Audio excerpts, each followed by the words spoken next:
الحاقة ما الحاقة وما أدراك ما الحاقة كذبت ثمود وعاد بالقارعة فأما ثمود فأهلكوا بالطاغية وأما عاد فأهلكوا بريح صرصر عاتية سخرها عليهم 7 ليال و8 أيام حسوما فترى القوم فيها صرعى كأنهم أعجاز نخل خاوية فهل ترى لهم من باقية وجاء فرعون ومن قبله والمؤتفكات بالخاطئة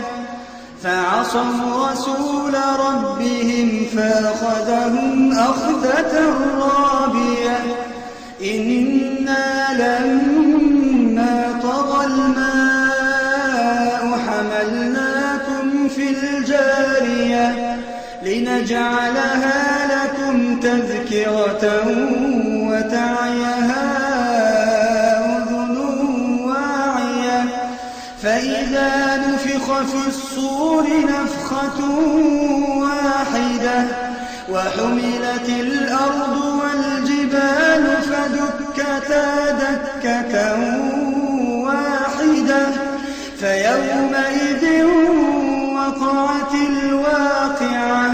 وانشقت السماء فهي يومئذ واهية والملك على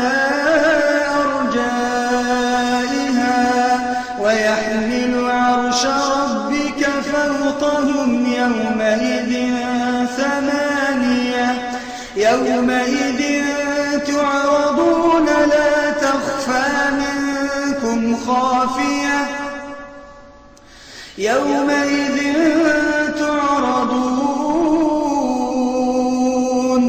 تعرضون لا تخفى منكم خافية فأما من أوتي كتابه بيمينه فيقول هاؤم اقرءوا كتابيه إني ظننت أني ملاق حسابيه فهو في عيشة راضية في جنة عالية قطوفها دانية كلوا واشربوا هنيئا بما أسلفتم في الأيام الخالية وأما من أوتي كتابه بشماله فيقول يا ليتني لم أوت كتابيه ولم أدر ما حسابيه يا ليتها كانت القاضية ما أغنى عني ماليه هلك عني سلطانيه خذوه فغلوه ثم الجحيم صلوه ثم في سلسلة درعها 70 ذراعا فاسلكوه إنه كان لا يؤمن بالله العظيم ولا يحض على طعام المسكين فليس له اليوم هاهنا حميم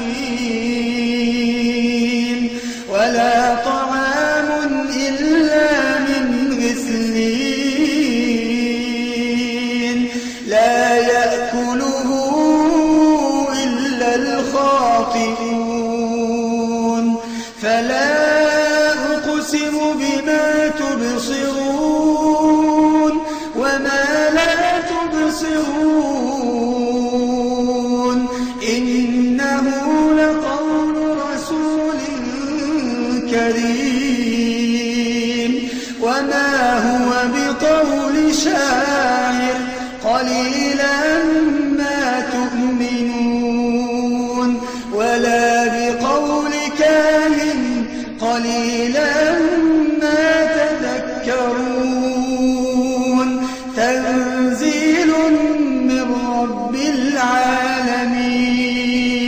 ولو تقول علينا بعض الأقاويل لأخذنا منه باليمين ثم لقطعنا منه الوتين فما منكم من أحد عنه حاجزين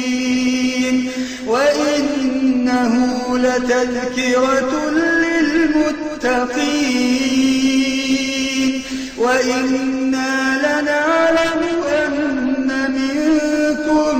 مكذبين وإنه لحسرة على الكافرين